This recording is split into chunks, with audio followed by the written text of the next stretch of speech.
dan tadi sudah diterima dengan baik oleh petugas panitera di Mahkamah Konstitusi dan kami sudah terima bukti tanda terimanya. Dan permohonan ini, kesimpulan ini akan diteruskan kepada Ketua Majelis Hakim Mahkamah Konstitusi sebagai bahan dalam rapat permusyawaratan hakim untuk memutuskan perkara ini yang insya Allah akan dilakukan pada tanggal 22 April yang akan datang. Praktis tidak ada lagi sidang mulai hari ini dan semuanya kita serahkan kepada majelis dan kita tunggu apa putusan majelis atas kedua perkara ini pada tanggal 22 April yang akan datang. Selanjutnya saya serahkan kepada rekan-rekan di sini Pak Oto Hasibuan, Pak Fahri Bahmid, maaf salah, untuk memberikan penjelasannya. Saya sudah banyak memberikan penjelasan di media. Kita beri kesempatan kepada kedua beliau untuk menyampaikan penjelasan selanjutnya. Silakan Pak. Ada perkara untuk 01 maupun untuk 03. Ya. Saya hanya ingin menyimpulkan saja setelah berjalan perkara ini beberapa saat, kemudian sampai kepada kesimpulan, maka kita mendapatkan suatu hal yang terang dan jelas. Dan untuk mudahnya bisa kami jelaskan kepada semua masyarakat secara singkat, bahwa sesungguhnya perkara ini sesuai dengan nomenklatur yang ada di sini disebutkan, ini adalah perkara PHPU, yaitu perkara perselisihan hasil pemilu. Sehingga yang harus dipersoalkan menurut hukum acaranya itu adalah mengenai hasil suara yang diperoleh oleh masing-masing paslon. Sehingga sesungguhnya menurut hukum acaranya yang harus dipersoalkan itu adalah berapa sesungguhnya suara yang diperoleh oleh 03 maupun 01 dan mana suara daripada KPU yang sebenarnya perhitungannya itu yang tidak benar. Itulah sesungguhnya perkara ini. Tetapi setelah kita melihat perjalanan perkara ini, ternyata pihak pemohon 1 dan pemohon 3 justru tidak mau masuk kepada arena ini. Mereka masuk kepada arena bahwa tidak mempersoalkan dan tidak mau tahu dengan hukum acara yang ada, yang sudah diatur di dalam undang-undang pemilu, yaitu harus mengenai perhitungan suara. Mereka masuk dengan mengatakan, kami mengajukan gugatan bukan dengan PHPU, kami mengajukan gugatan adalah dengan dasar adanya kecurangan-kecurangan yang diduga dilakukan oleh 02. Sehingga mereka memohon diskualifikasi. Jadi inilah dua persimpangan jalan di dalam perkara ini. Supaya masyarakat tahu, hukum acaranya sudah tegas menyatakan dan tidak boleh dilanggar, yang dipersoalkan itu harus mengenai berapa suara yang Anda peroleh. Tetapi sekarang yang dipersoalkan ternyata adalah ada kecurangan-kecurangan yang menurut kami sebenarnya tidak merupakan ranah MK. Ya, dan kebetulan pula tidak ada bukti-bukti tentang kecurangan itu.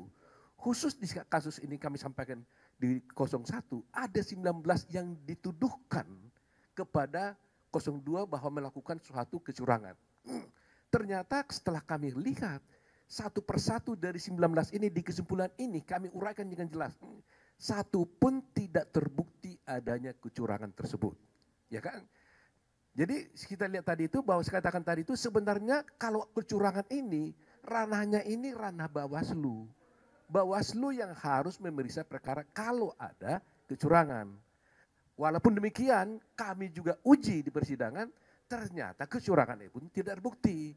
Jadi dari segi prosedural sebenarnya ini sudah salah. Nah, sekarang apa yang mereka tuntut? Dan selalu digaungkan di media-media massa.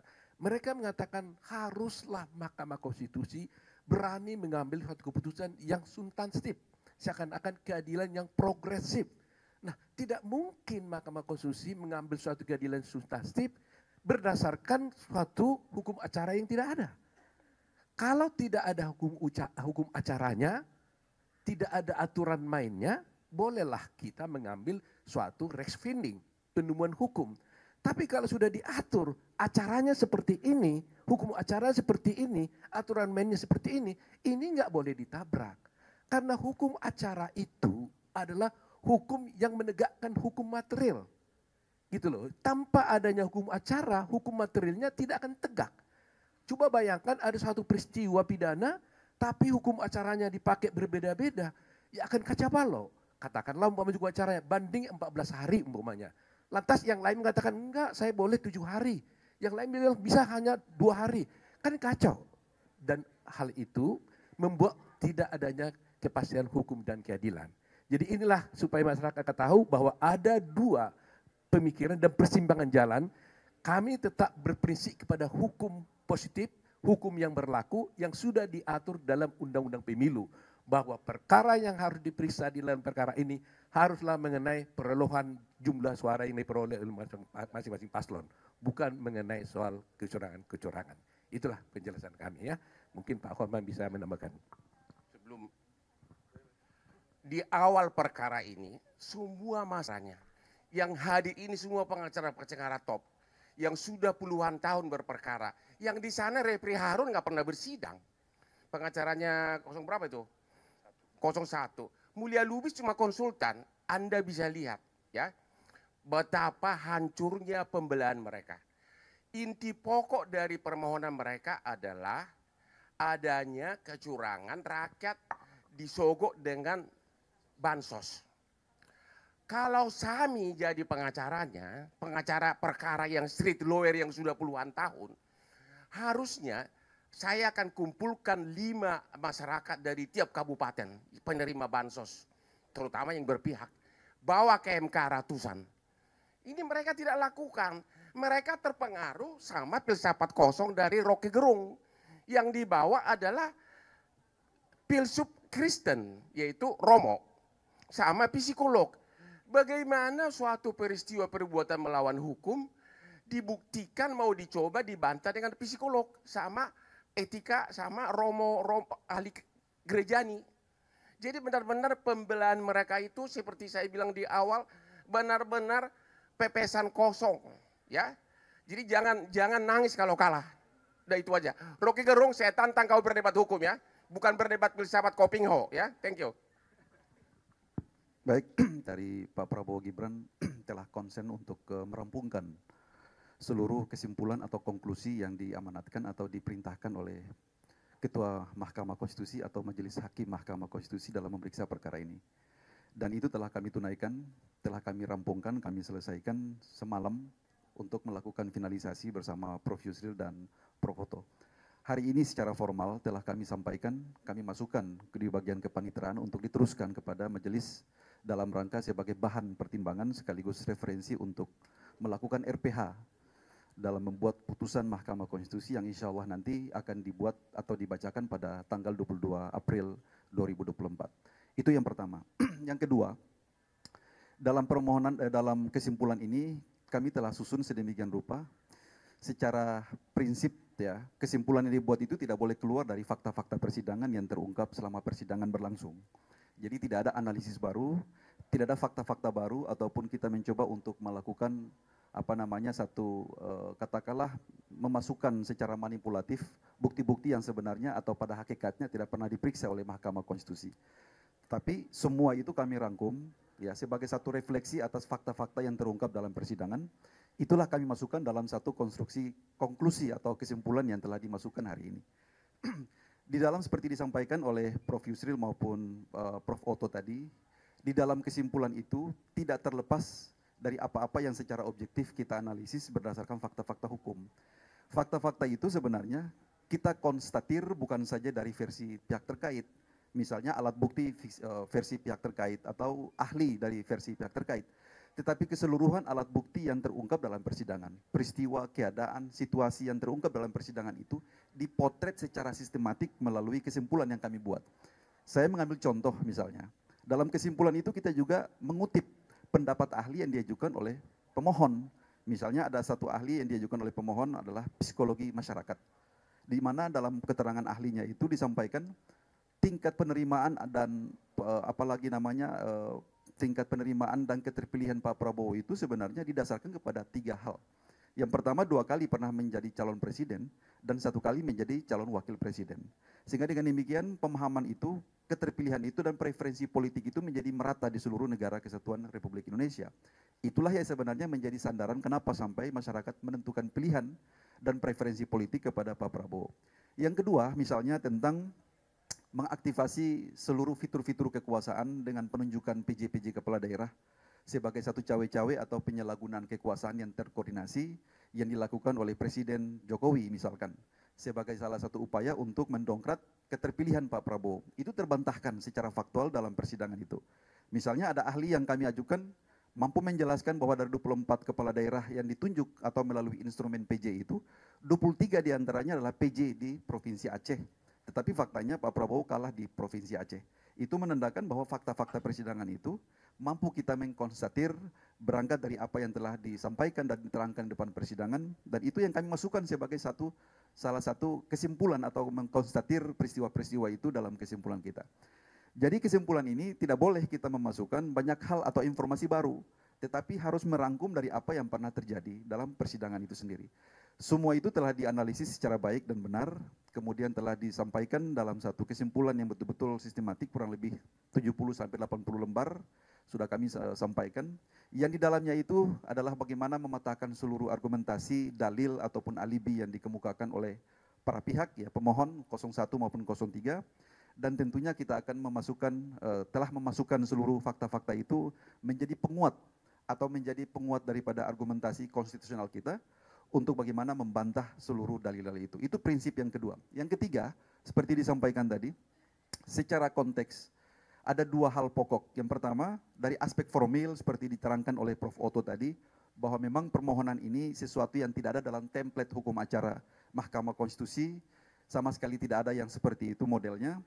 Dan secara substansial, ya, seluruh dalil-dalil yang mereka kemukakan itu gagal dibuktikan di depan persidangan.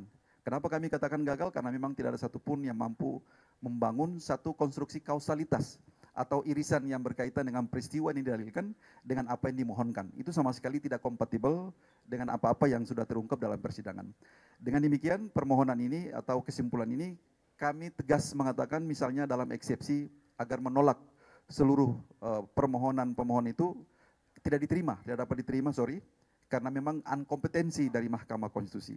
Jadi kompetensi absolutnya MK tidak berwenang untuk mengadili hal-hal yang dimintakan oleh para pemohon itu, karena memang di luar daripada ketentuan hukum acara, dan itu juga telah sejalan dengan apa yang diterangkan oleh para ahli yang kami hadirkan maupun para pihak hadirkan, ya, pemohon maupun pihak termohon tentunya.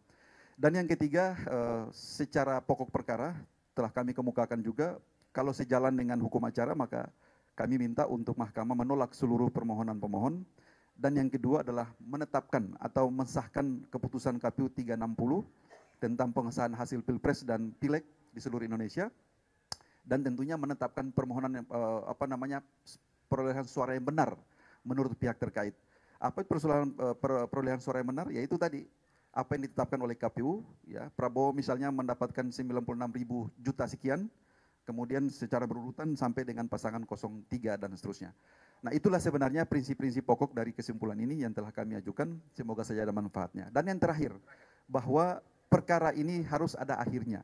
Kita dalam berdemokrasi ini, dalam bersengketa, ya, dalam soal-soal konstitusional seperti ini, kita terikat dengan asas litis finiri oportet, bahwa perselisihan itu harus ada akhirnya. Sehingga dengan demikian pada tanggal 22 April nanti ketika Mahkamah Konstitusi telah memberikan putusannya, maka itu merupakan satu produk konstitusional yang harus diterima oleh semua pihak, karena pada hakikatnya persidangan ini telah dilangsungkan secara terbuka, secara partisipatoris, seluruh pihak bisa menyaksikan secara terbuka, prinsip-prinsip audi et alteram partem ditegakkan secara benar, prinsip-prinsip imparsialitas daripada Mahkamah Konstitusi diperlihatkan secara terang benderang, sehingga dengan demikian putusan itu harus dipandang sebagai putusan yang kredibel, yang mempunyai nilai konstitusional untuk menyelesaikan sengketa ini. Demikian dari kami, terima kasih. Tentang bansos, itu kami patahkan. Bansos itu perintah undang-undang, bukan perintah Jokowi, dan sudah didukung oleh Pak Menteri. Bansos gugur, bahkan tidak ada satupun saksi mereka yang yaitu warga pemilih yang memilih gara-gara disogok bansos, tidak ada. Itu satu. Yang kedua tentang Gibran. Putusan Mahkamah Konstitusi nomor 90 berlaku sejak diucapkan. ya, sehingga tidak perlu menunggu perubahan peraturan KPU karena berlaku otomatis sebagai hukum positif, sehingga pencalonan presiden cukup dengan salah satu syaratnya pernah jadi kepala negara. Gugur yang kedua, kepala daerah, udah tua gue ini, gara-gara Robi Gerung ini, Rocky Gerung. Yang ketiga, gugur lagi dalil mereka tentang Sirekap. Ya, itu yang kita jawab di kesimpulan. Sirekap kata KPU tidak dipakai sebagai dasar perhitungan final suara. Jadi tidak relevan. Gara-gara itu saya ditegur sama hakim. Padahal itu benar banget yang apa yang gua ngomong. Yang terakhir tentang TSM, tentang penjabat kepala daerah. Ternyata MK pun sudah pernah memutus tentang penjabat kepala daerah dan mengetahui bahwa penjabat kepala daerah itu ada. Tidak pernah ditolak. Ya. Jadi semuanya gugur. Mereka punya tuduhan-tuduhan. Ya. Terima kasih.